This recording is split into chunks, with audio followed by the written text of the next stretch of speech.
Hello everyone, my name is Anil Dangal and today I'm going to talk about my Wacom tablet.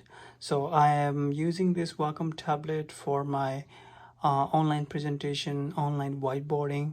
As you know, we all are struggling because of this work from home and we cannot really do whiteboard like before, and doing whiteboard in front of your computer, doing the screen share is really challenging with your mouse. And so I'm using this Wacom tablet. I mostly use this Wacom tablet for my Photoshop work, but these days I am actually loving it with my day-to-day activities. So let's talk about this. So let's talk about this tablet. So the tablet will comes with a it has its pen. Is basic. I mean, like, it has a feature for forward click, backward click, and these are various custom button. I have disabled all of those. I'll show you how to disable them.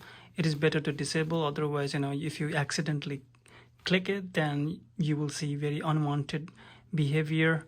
This is connected to my USB. You can connect to your any USB port. And on back of this Wacom tablet, there is nothing actually. So, and there is a on and off button over the, I mean, like, yeah, not, this is not on and off, sorry, this is actually a touch, so you can enable and disable the touch behavior. I have disabled it because I don't like the I don't like touch behavior of this Wacom tablet. Before we start, we have to do and adjust some properties of this Wacom tablet. So the Wacom tablet can be set for various applications. So I have two applications. One is for the smooth draw, and another one is for all the other application. If you have in Photoshop, you can actually adjust your Wacom tablet properties for your Photoshop. And for now, because this is a web browser, I'm actually adjusting for web browser, so this will go under all other. So in that case, make sure these, like I said before, this express key, this additional key, these keys, this key and this key, this key and this key, make sure it is disabled. You can enable them if you want, but I prefer to disable them. And another property is basically, I don't like this forward and backward button. And I just disable them, and I put this tip of this pen for a click. And you may want to increase this firmness a little bit up to here. That will increase the performance of the pen. And on the mapping, this is very important section. So if you have multiple monitors, you can actually map this pen to certain area in your Wacom tablet. So right now, by default, like when you first buy the tablet and you first use it, the entire section will be mapped to a particular screen. Okay, so it's not actually a particular screen. It's actually, if you have a multiple monitor, it will basically map to both monitor at the same time, which you don't want to do. So I have two monitor over here. This is my second monitor and this is my first monitor.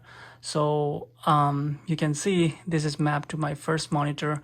This is Dell 32-inch monitor. It's quite wide actually. And I have set to a portion of it on the Wacom tablet. So the way you do it is you select the tablet area and hit the portion, and it will open the dialog box, and then you can actually adjust this area in your tablet over here and hit OK once you are satisfied with the portion. The reason why you have to do this way is otherwise you have to scroll and you have to drag your pen from all the way left to all the way right, and it's quite painful in my opinion.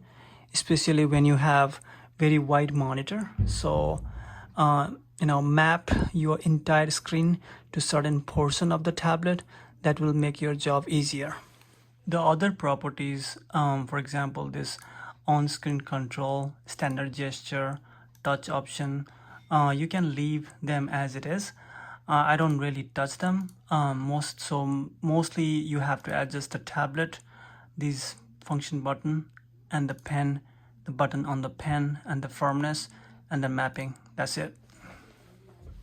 So now we can actually draw on this tablet after we configure them.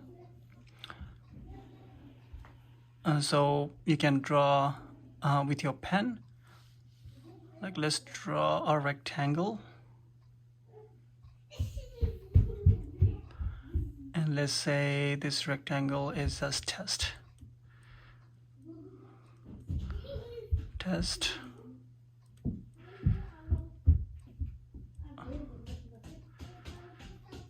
Rectangle, right? And you can actually use the pre-existing shape in this application.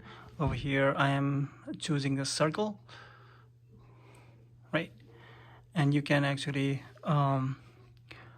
draw a line from this rectangle to this. So you will normally these kind of thing in your office whiteboarding sessions, but we don't have a whiteboarding, so it is not perfect like whiteboarding with your marker, but this is the best we could do in the online sessions.